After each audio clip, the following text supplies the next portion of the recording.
जीवन में हर व्यक्ति उच्च शिखर में पहुंचने की कोशिश करता है। इसी प्रकार उसका संजोग बनता है और चैनल बनता है। उसके आधार में एक एक सीढ़ी चढ़ते चढ़ते यदि उसके प्रारब्ध के हिसाब से उस लक्ष्य के चरम सीमा में पहुंचना होता है तो वो पहुंचेगा। कितने भी उसके विरोधी पक्ष होंगे उसको उस सीढ़ी से गिरा नहीं सकते, क्योंकि उसके प्रारब्ध के अनुसार उसको उस शिखर की चोटी पे ताज पर निश्चित किया गया है परमात्मा के द्वारा। उस पद पर जाके वो अच्छा काम करे तब भी उसकी बुराई होती है, बुराई काम करता है तब भी उसकी बुराई होती है। ये मनुष्य की प्रवृत्ति बनी हुई है। समय समय पर जो भी इस देश में प्रधानमंत्री बने 1947 से और आज तक के बीच में उस समय जो स्थिति परिस्थिति समस्याएं थी उसको देखते हुए उन्होंने बहुत से अच्छे काम किए। मैं उन प्रधानमंत्रियों का नाम लेना नहीं चाहता हूँ और न उनके बारे में कुछ गलतियों को निकालना भी चाहता हूँ। अच्छाइयों को ध्यान देते हुए उस समय छोटे छोटे राजघरानों के द्वारा चलता था। राजा महाराजा हुकूमत करते थे। राज बना नहीं था, कुछ बना था उसको खंडित कर दिया गया और उसको तोड़ दिया गया। वो समस्या आज तक हमारे देश में जटिल बनी हुई है। बिजली की प्रॉब्लम थी, उद्योग की प्रॉब्लम थी, रोजगार की प्रॉब्लम थी, एग्रीकल्चर की प्रॉब्लम थी, पानी की व्यवस्था नहीं थी, स्कूल कॉलेज ठीक ढंग से बने हुए नहीं थे, सड़कें ठीक नहीं थी, यातायात का अभाव था, बैलगाड़ी का ज़माना, घोड़ा गाड़ी का ज़माना, पैदल यात्रा हुआ करता था।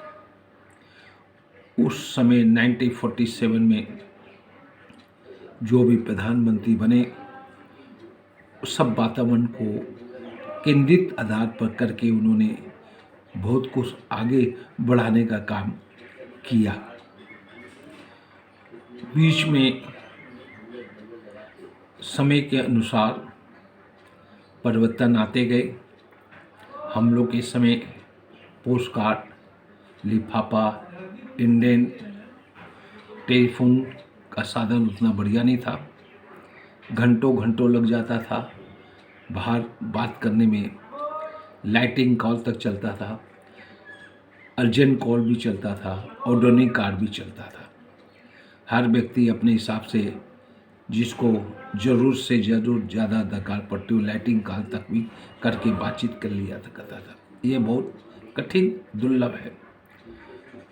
उन सब स्थितियों को देखते हुए आज हम एक छोटे से मोबाइल में पूरा वर्ल्ड की खबर हम लोग जानकारी ले लेते हैं और जानकारी दे देते हैं।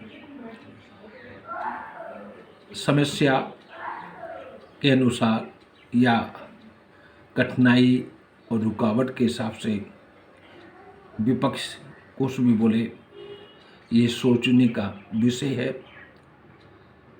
आज का जो समय और 70 साल पहले के समय में बहुत बड़ा परिवर्तन देखने को हम ही लोग को मिल रहा है।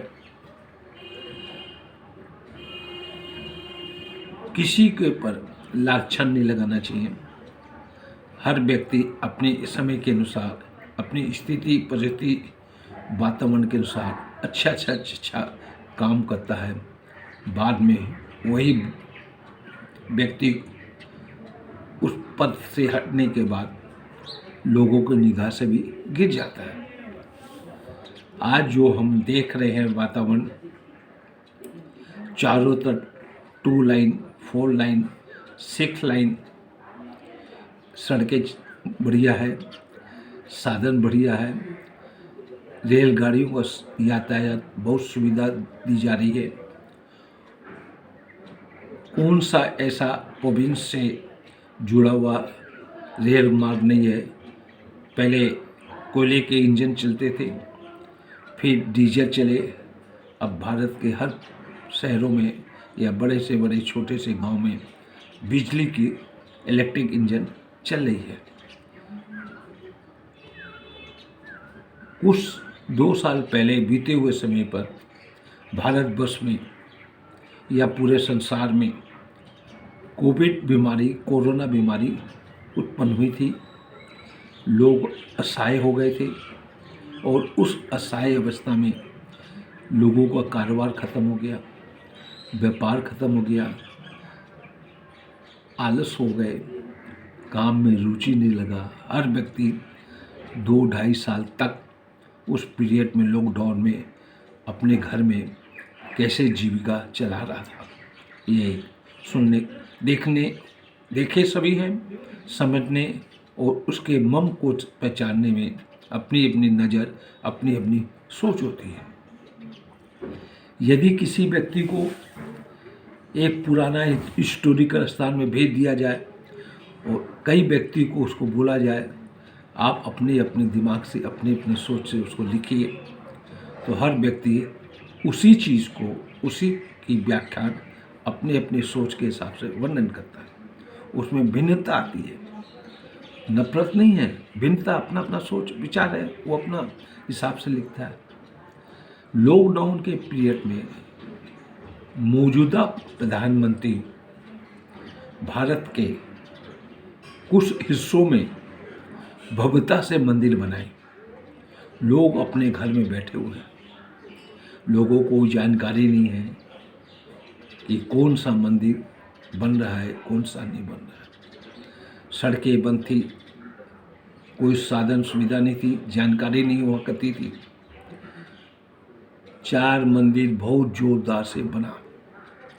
सर्वप्रथम बनारस का बाबा विश्वनाथ का मंदिर बना, तो मंदिर उसके अगल बगल सड़कें भी बनी, यातायात का सुविधा भी दिया गया। उसी प्रकार बगल में विंध्याचल माई का मंदिर है, उसके भी चारों तरफ व्यवस्था देखने को मिली। फिर गुजरात में सरदार भाई वल्लभ पटेल का बहुत बड़ा गार्डन और स्टैचू बनी। ये सब लॉकडाउन पीरियड में बने। मैं अभी कुछ दिन पहले महाकालेश्वर उज्जैन गया, वहाँ पर जो भव्यता देखा, लाइटिंग का देखा, भिन्न भिन्न प्रकार के कलर के प्रकाश के द्वारा मंदिरों को चमचमाया जा रहा है। दूर तक कम से कम गेट के द्वार से, बाहरी द्वार से मंदिर के अंदर के गीत तक जाने तक 1.25 से 1.5 किलोमीटर जाना, 1.25 से 1.5 किलोमीटर आना, और उसके भीतर में मंदिर के प्रांगण में रेहड़ियाँ बनी हुई हैं, उसमें से होकर गुजरना पड़ता है। कई मिनट तक उसमें से लाइन बना बना के और जाना आना पड़ता है। हर व्यक्ति को पॉसिबल नहीं है कि हम उस स्थान पर उम्रदार व्यक्ति सही सलामत पहुँचे। यदि पहुँचे भी, उसका शरीर गवाही नहीं देता है, उसके शरीर में तकलीफ पैदा हो जाती है। खूब तो भीड़ थी महाकालेश्वर में, उज्जैन में। चारों तरफ सड़कें बनी हुई थी, 2 लाइन की जगह 4 लाइन हो गई, सिंगल लाइन की जगह 2 लाइन हो गई। कंपाउंड जो था, कई लाखों स्क्वायर फीट के दायरे में मंदिर कंपाउंड में जोड़ दिया गया। भव्यता से भगवान शंकर की झांकियाँ और भिन्न भिन्न प्रकार के लाइट का प्रकाश का वो स्थान जगमग जगमग कर रहा है। जो स्थान तीरथ के नाम से, महाकालेश्वर बाबा की नगरी के नाम से उस मंदिर में जाने के लिए अपने अपने श्रद्धा भाव से लोग पूजा का सामग्री लेके जाते थे, अब वो बंद सा हो गया है। क्योंकि टिकट लगने करके 1500 रुपया टिकट, 2000 रुपया टिकट, 3000 रुपया टिकट, जो आदमी सामर्थ है उस मंदिर में जाके, कहा जाता है सीनियर सिटीजन के लिए ये व्यवस्था की गई है, कम पीरियड में, कम समय में टिकट कटा के जाना की व्यवस्था है। लेकिन उसमें हर प्रकार के लोग, जवान भी जा रहे हैं, सब कुछ जा रहे हैं। ये सब व्यवस्था ऑनलाइन ट्रेडिंग के द्वारा, ऑनलाइन के द्वारा ये व्यवस्था बुकिंग हो जाती है। इसी प्रकार बनारस में भी है, इसी प्रकार गुजरात में सरदार वल्लभ भाई पटेल का स्थान है, उसमें हो जाती है। किसी भी मंदिर में जाके जो श्रद्धा भाव से परंपरा बनी हुई है, वो पूजा पाठ की परंपरा खत्म हो गई। हमारे हिंदू सनातन धर्म के हिसाब से कोई भी मंदिर आम जनता के द्वारा बना हुआ नहीं है। बड़े बड़े मंदिर उस समय के जो राजा महाराजा हुआ करते थे, उनकी कुल देवी या कुल इष्ट हुआ करते थे, वो मंदिर के सामने बैठ के अपने इष्ट की आराधना करते थे। उसकी पूजा पाठ का कार्यक्रम उनके कुल पुरोहित, राजपुरोहित, कुल गुरु, राजगुरु और समाज के गुरु मिलकर उनकी अर्चना वंदना किया करते थे। आम जनता के लिए अलाउ नहीं था। वो साल में 1 या 2 बार आम जनता को दर्शन करने के लिए अलाउ किया गया जाता था।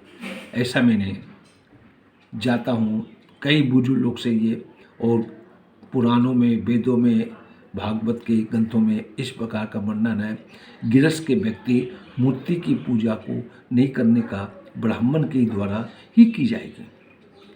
वो परिपाटी आज भी हो रही है। ओंकारेश्वर महादेव के लिंग के पास में बड़ा सा शीशा लगा दिया गया। आप छू नहीं सकते, दूध नहीं चढ़ा सकते, जल नहीं चढ़ा सकते, फूल और सामग्री नहीं चढ़ा सकते। वही हालत महाकालेश्वर में हुआ, वही हालत बनारस में हुआ। कुछ स्थान में चोंगा लगा देते हैं, दूर से ही अपने सामान को उसमें डालिए, वो बाबा के सर पर चल जाएगा। ऐसी व्यवस्था अनादिकाल में हुआ करती थी राजा महाराजाओं के समय। आज वही चीज़ हो रही है। जिस काल में जिस प्रधानमंत्री के द्वारा लॉकडाउन के पीरियड में इतनी सुचारू रूप से व्यवस्था की, चाहे कोई भी इसको अदर रूप में मेरी बात को नहीं रखे या ध्यान दे, मेरी निगाह में, मेरी सोच में आज तक कोई भी ऐसा प्रधानमंत्री नहीं हुआ जो इस प्रकार का सुचारू रूप से मंदिरों का जीर्ण सुन करके उसकी व्यवस्था बनाया। ये क्या हिंदी बेल्ट में होगा? मेरा सवाल है। बिहार में क्यों नहीं होता? पश्चिम बंगाल में क्यों नहीं होता? आंध्रा में क्यों नहीं होता? कर्नाटक में क्यों नहीं होता? तमिलनाडु में क्यों नहीं होता? और भी भारत के बहुत से अंचल है, राज्य, उसमें क्यों नहीं होता है? वहाँ पर भी होना चाहिए।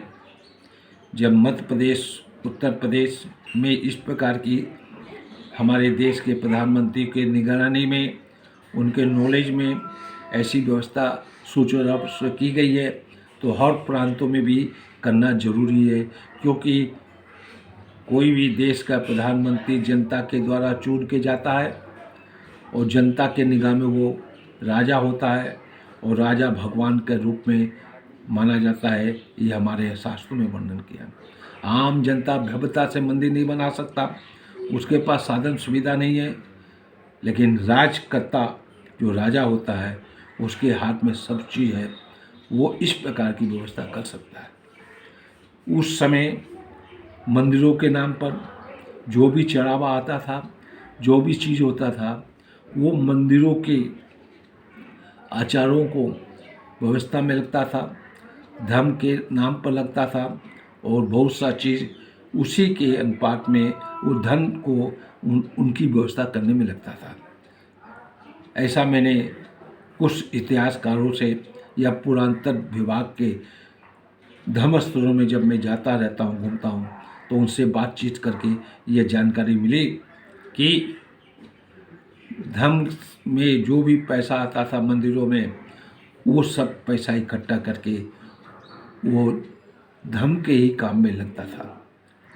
अब देखिए इनकी सोच, इनकी विचारधारा की ढंग से इसको व्यवस्थित करेगी आगे, वो आगे आने वाला समय बतलाएगा। हम जिंदे रहे या नहीं रहे वो अलग चीज़ है। मैं अब सोच लिया आज के बाद अब कभी भी कोई भी इस प्रकार के मंदिर में मैं नहीं जाऊंगा। पहले जाता था, बहुत मंदिर का दर्शन किया, बहुत तीर्थों का किया, बहुत देवालयों का दर्शन किया, लेकिन 2-2 किलोमीटर, 1.5 किलोमीटर तक वहाँ पर मंदिर के द्वार में पहुँचना और जिस कदर से भीड़ उमड़ के आती है उसमें टिकना मेरे जैसे आदमी को बहुत ही कठिनाई का सामना करना पड़ेगा और पड़ता है। व्यवस्था बनी है, ठीक है, सब जगह ऐसा होता है, ठीक है।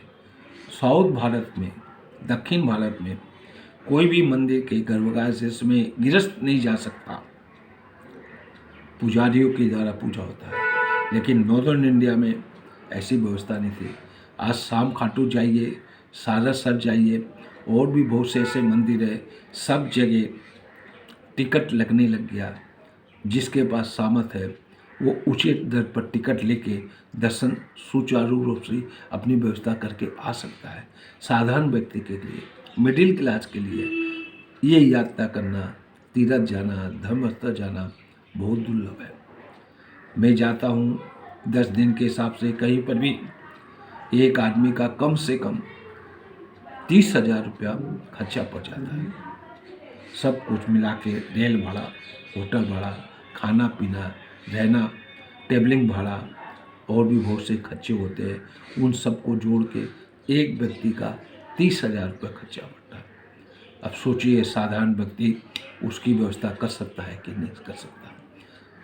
ठीक है, हमको अच्छा लगा, कुछ मेरे को व्यक्तिगत अनुभव हुआ, वो मैं अनुभव आप लोग को शेयर किया। मैं गलती नहीं निकाल रहा हूँ और ना मैं बहुत ही चापलूसी भाषा में बड़ाई कर रहा हूँ। मैंने जो देखा उसके आधार में अच्छाई भी बोला, और मैंने जो अनुभव करके जो कुछ गलती नज़र आई, मैं गलती नहीं बतला रहा हूँ। मेरे जीवन में जो अनुभव हुआ मैं आपको बोल रहा हूँ। इसको पसंद आए आप शेयर करिए, फॉरवर्ड करिए, लोगों को इसको समझिए और उसको बातचीत करिए।